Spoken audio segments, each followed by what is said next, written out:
Good evening, ladies and gentlemen, and welcome to another edition of TBR. I'm George Binns, and this evening we're going to talk about nuclear power plants and how they solve a lot of problems that people are not really looking at too deeply. And to help us understand it better, we have one of the founding members of Eco Nuclear Solutions, David Butz. Welcome, David. Thank you very much. Thanks for giving me the opportunity to share. So, Nuclear Solutions is a 501c company, a corporation. So it means that you accept donations and at the same time you spend it. What do you spend it on? Well, we don't have much of a budget at this point. We're a small advocacy organization, and we do things similar to this: interviews, presentations at libraries, even churches, and some interaction with state legislators. Yeah. We are open to contributions, certainly, yeah. But that is not. We do not have a big cash budget of any kind at this point. Okay. So the problem with nuclear is, from my perspective, as I remember it, Eisenhower made the big speech in 1953 when he was president of Atoms for Peace before the United Nations. And we started building nuclear power plants. And then there was Chernobyl, and people got very, very nervous over that. And then 3 Mile Island, which antagonized their nervous system. In the opposite order, but yes. Yeah. And along comes Jane Fonda and does China syndrome. And that was enough to slow things down. So you're in the business right now of advocating to bring nuclear back. Why? What makes it so good? Well, what makes it so good, bottom line, is energy density. A small amount of uranium, I've got a slide here in a minute, can supply a vast amount of energy. Some people who study this call it a gift from the stars. It's really a remarkable geological resource in terms of its potential to give us a lot of energy in a small package. Yeah. And when employed properly, it gives us baseload power, 24/7. And modern nuclear is now operating in capacity factors above 90%, which is unheard of in any other generating modality. What do you mean by capacity factor? What fraction of its nameplate capacity it actually delivers. So they're running at almost full steam all the time. Yes. And that's what they're making is steam in a lot of cases. Yes, most reactors today that power electricity create steam, and they use the same modality that coal has used for decades and decades, which is run a steam-powered generator, a turbine, and then a steam turbine that drives the generator. Right. It makes the electricity. Pumps up the voltage, actually, but yeah. And so what's the advantage of nuclear over, say, solar or wind? They're essentially free energy because we don't have to pay for the sunlight or the wind. Yes, but speaking of capacity factors, their capacity factors are very low, and they are quite erratic in what they provide. I actually have a slide here in a minute. So why don't we start with the first slide? Yeah. Yeah, why don't we do that? So most of us today are very concerned about the health of the paper-thin layer of atmosphere surrounding our planet. It's threatened by the large and growing combustion of carbon-based fuels, which produce smoke, particulates, and over 40 billion tons of CO2 every year. And the dangers that we see from this include climate change, ocean acidification, and unknown effects from doubling the CO2 in the atmosphere as we go forward. So, what is the solution? This is part of answering your question. Let's look at the next slide. In many people's minds today, the solution is renewables. Yeah. Renewables are very attractive. Renewables generate no CO2 while they are producing electricity, and therefore they are immediately considered green And many people believe that they can do all of, or the majority of, providing a solution to this problem. However, just describing them as green does not explore them deeply enough. There are many problems with renewables, and this gets to answering your question. I'll just highlight two here on this slide. The first thing is that both wind and solar harvest very weak energy streams, sunlight and the wind. Mm-hmm. This means immediately that each one of them needs many, many, many millions of square feet or square meters or acres to harvest a significant amount of energy. That means that they inherently will use a lot of material, creating a lot of waste. And by the way, wind and solar also have very short lifetimes compared to power plants, whether they're coal or nuclear. And they will also consume large swaths of land or ocean, which create large environmental effects. So those energy streams are weak. But they're also unpredictable and erratic. And this is illustrated on this slide. Though that spiky red line is a chart of last year's delivery of wind to New England, distributed by ISO New England, which manages our grid. And you can see it bounces up and down erratically. And speaking of capacity factor, the nameplate capacity is up there at that orange line at the top. That's never met. And the average over the year is way down at the black line. And during the summer doldrums, it was way down at the green line. So there is a lot that needs to be considered about the downsides of renewables and a deeper consideration of the engineering involved in actually dealing with energy writ large and electrical systems and grids in particular. Because of this erratic flow, if we depend to a large extent on renewables, it means they have to have some kind of support from something else to provide a steady power. We call it backup. There are many ideas for what we'd use for backup. People talk about batteries. Batteries are not really a practical solution. They're not available economically at the scale that they would need to be today. They aren't even suited to the task. And whenever you use storage, you lose energy twice going into storage and bringing it back out. So what do we use in New England? We use natural gas. Yeah. That's what you use to back up renewables today. It's the only practical thing, and you haven't solved the carbon-based fuel problem. You say batteries are not really applicable. What's the problem with inherent in the battery? Well, there's many problems. First of all, they are chemical systems, and when you use chemistry, you're using the electrons on the outside of the atoms as opposed to the nucleus that you use in nuclear energy, which means you need a lot of material. Therefore, you've got another cost, waste, environmental problem that you're dealing with. But there are deeper problems with batteries. Batteries discharge in some fixed time. Yeah. Conventional lithium batteries, it's a matter of hours.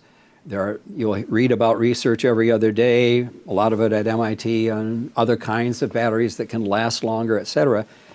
But you have this big problem of mismatch with actually storing the energy, because you have to overbuild the wind and solar in the first place because they have this low capacity factor. Yeah. So you'd have to overbuild, just for starters, you have to overbuild wind by 3 times and solar by 4 or 5 just to get to the average that you need. But then, because a battery will discharge during a time when nothing is happening with either wind or solar, suddenly you're in a position where you have nothing available to recharge the batteries. So that means you start getting into a regime where you have to overbuild the wind and solar by more times. People have estimated it to be 5 to 8 times nameplate capacity to actually deliver with storage. So what you're really saying is that you have a certain capacity that you're getting out of your wind or solar, and while that's being delivered to the customers, at the same time, you're delivering more energy to the batteries. So you have to have more wind and solar available to feed not only the customer, but also the batteries. Yeah, and what really kills this are these long periods when you have low wind and solar at the same time. This is something that the Germans are now facing with their huge build-out of renewables. They have a name for it. They call it Dunkelflaut, when they have neither wind nor solar. And so now where's the energy going to come from? Yeah, yeah. Well, Germany got into a predicament anyway because they shut down all their nukes and their carbon emissions went up. Yes, it's really unfortunate because Germany had some of the best designed and best operated nuclear plants in the world. And now, as you say, they are burning coal to replace it. And they're burning soft coal. And they are destroying villages and forests to get at that soft coal. They now have, they're twice as dirty as their neighbor France, and their electricity is more expensive. Yeah.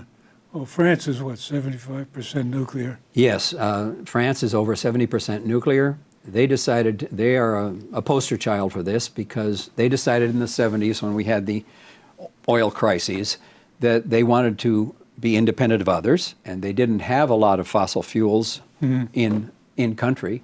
And so they used American engineering, American reactor designs, and built them out. And in the period of a decade, they basically powered their electricity system with nuclear. And it's a national government that runs their electric system. Right. Yeah, so it's not a collection of independent contractors, independent operators. Yeah, that's correct. And that also applies to other big players today. And the two big ones that we would immediately think of are Russia and China. Yeah. An interesting other player, though, that's sort of in between is now South Korea. South Korea is building their own nuclear reactors, but they also just built 4 of them in the United Arab Emirates. Modern, big gigawatt scale plants. So where do you think this is going in this country? Or where would you like to see it go? Well, I would like to see a couple of things happen.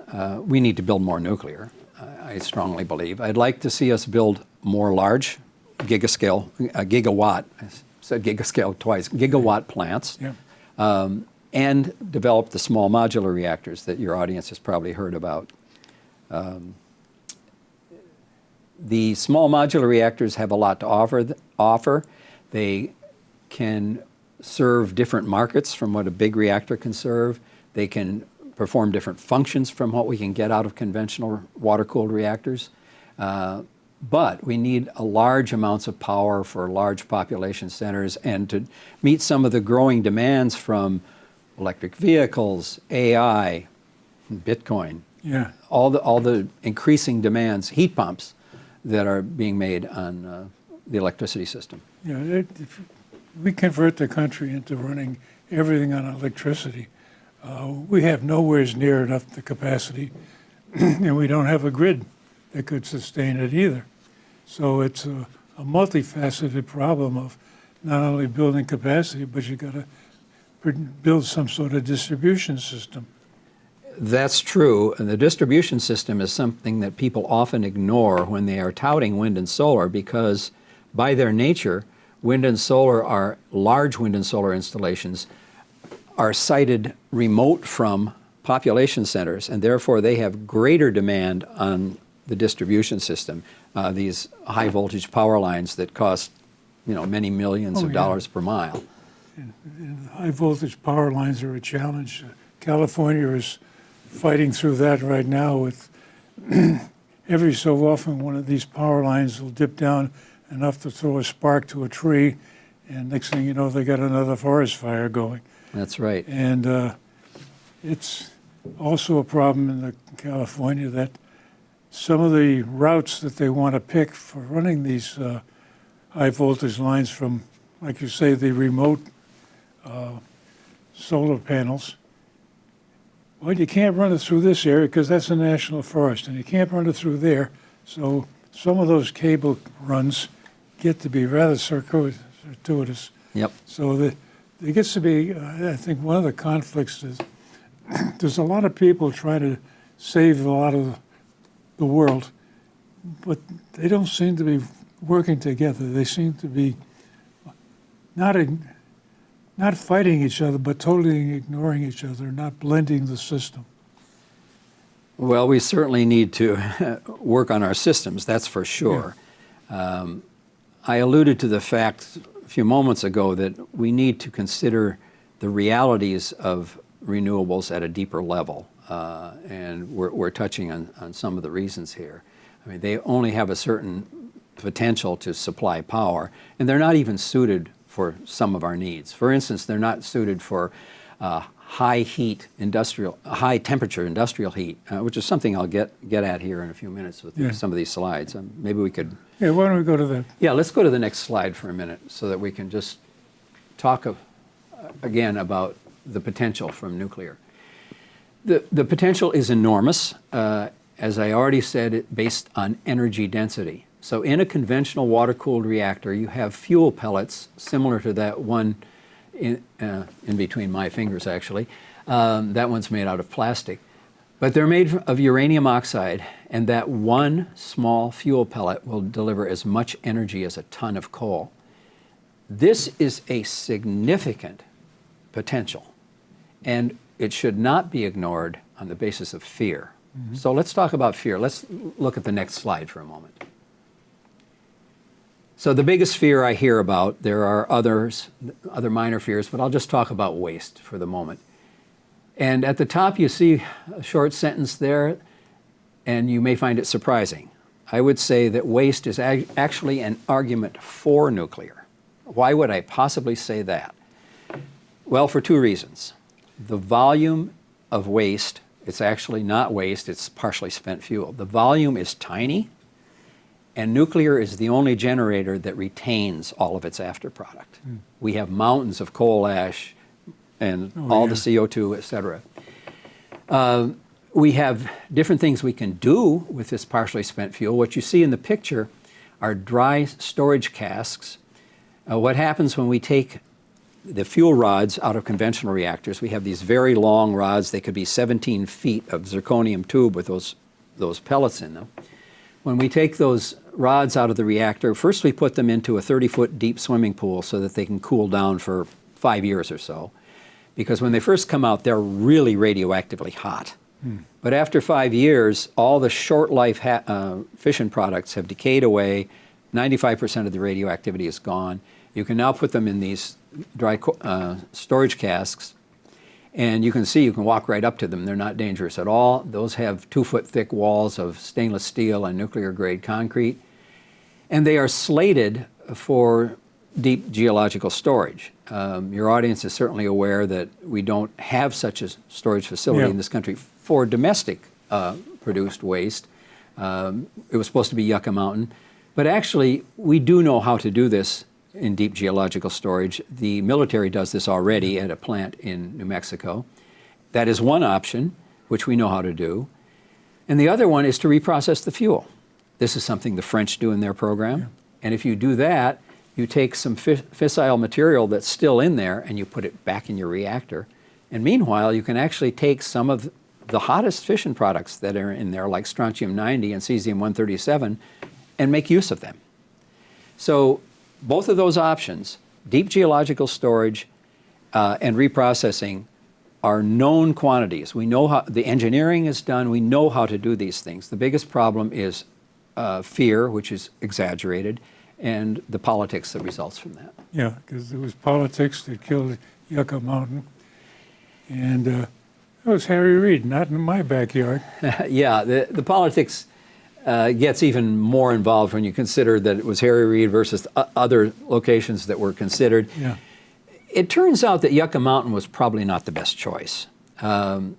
Also, because they had to add additional, they discovered that they might have water dripping where they didn't think they would, et cetera. But a place like the waste isolation pilot plant in New Mexico that we use for our military high activity waste works very well and has been for decades. Well, that's one of the things I think people don't recognize, that the United States has about 100 nuclear power plants commercially operating. There's an equal number of nuclear plants in the Navy. So it's a big operation, and there's a lot more going on, I think, than a lot of people really recognize. And it's not just one or two here and there. It's been going on. And the fear is really over-exaggerated, and I think that's one of the major problems. How do we get to the point of saying that, hey, this stuff is good. Like you say, we can reprocess this used material until it's totally useless, just about. And the other thing I think needs to be clarified is when you say it comes out of the reactor hot, you're talking radioactively hot as opposed to temperature-wise. Well, it's thermally hot too, but Yeah, I was certainly talking hot, about the but radioactive heat, that'll yes. cool down in one heck of a hurry. Yeah. That doesn't take 5 years, yeah. Yeah, it does. They do keep generating heat, but I was speaking of radioactively Yeah. hot. That's what we really worry about. We do need the water both to shield. Deep water is a very good shield, Yeah. and we also need it to cool them down. Yes. Yeah. So the next chart's going to, Yeah. Let's move on to the next chart. So we were considering what should we do going forward. Well, what have we just done? We just brought on the second of the most recent reactors in our country, two of these AP1000s at the Votel plant in Georgia. These are Generation 3 plus reactors. They are over a gigawatt. They're about 1.1 gigawatt. For reference, you get billed for kilowatts. 1,000 kilowatts is a megawatt, and 1,000 megawatts is a gigawatt. So this is 1,000,000 kilowatts, over 1,000,000 kilowatts. And the 3 plus refers to passive safety. If you look at the cross-section of that plant, you'll see a bunch of little blue blobs down there in the inside. Those are all part of the system, but the big piece of it is that water tank on the top of the building.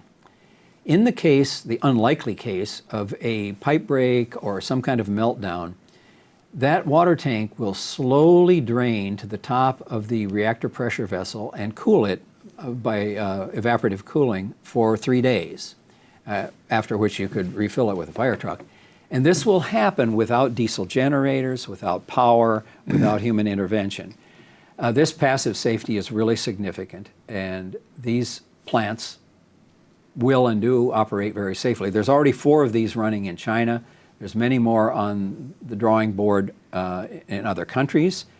And now there's been new interest shown by the Loans Program Office of the Department of Energy here and the Tennessee Valley Authority on building some more of these. yeah.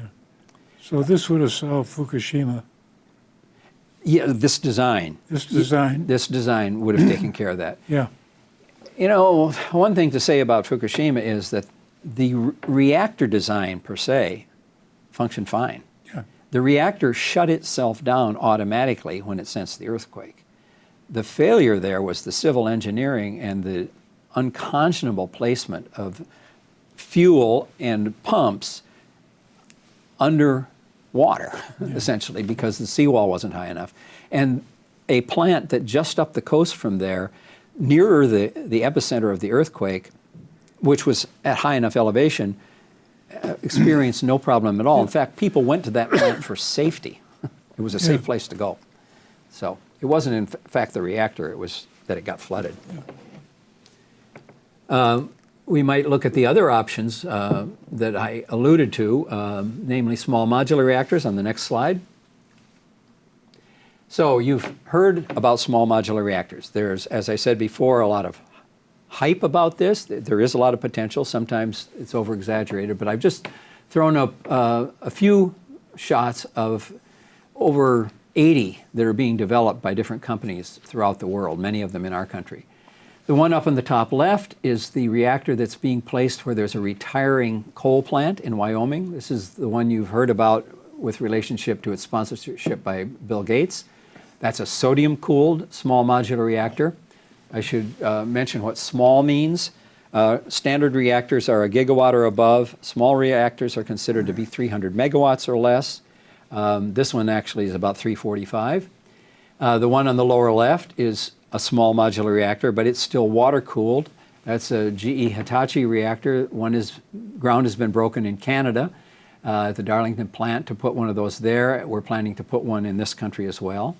The one up on the upper right is a molten salt-cooled, triso-fueled pebble bed reactor. Ground has been broken for its non-nuclear prototype in Tennessee. And I threw in something that's called a microreactor in the lower right corner. There are even smaller energy value reactors below 20 megawatts that can be placed in remote locations or used by the military who are developing programs for these, where they can basically run unattended for many years, and you no longer have to truck in diesel fuel Yeah. to such locations, or expose supply trains in the case of the military. Why don't we just hit the next slide? I know we're getting along in the time.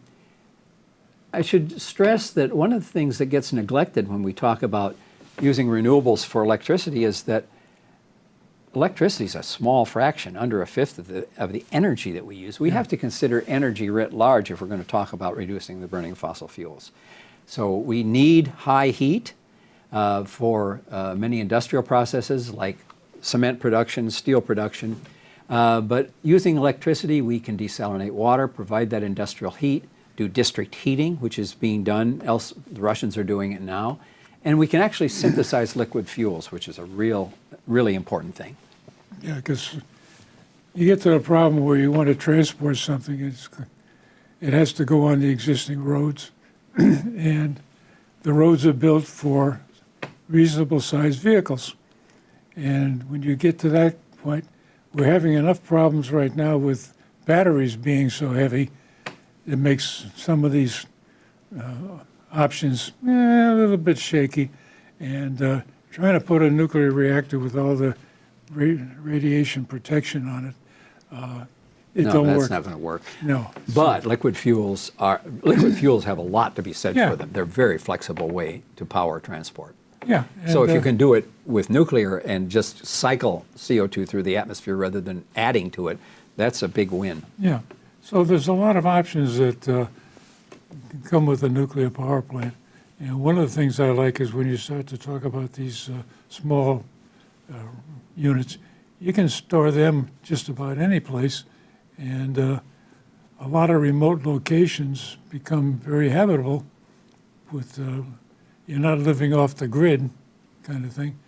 And at the same time, it makes the grid a lot less vulnerable because Yes, indeed. you can isolate areas. So, thank you very much for giving us the latest and greatest on nuclear power. And I hope it sinks in because I'm a firm believer of it. And Well, there's much more to be said about it, and if anybody in the audience wants to have an opportunity to ask questions and hear more about this, people from my little advocacy group, Eco-Nuclear Solutions, would be happy to make a presentation, speak with you. Just look us up on the internet. We have some Q&A and other resources that you can avail yourself of. super. Well, thank you very much, ladies and gentlemen, for joining us this evening. And as I usually mention, if you got any comments, my email address is at the end of the credits. Send me a letter or an email. And if you got a much more extensive comment to make, there's always room for you here at the table. Thanks again for joining us, and we'll see you next time.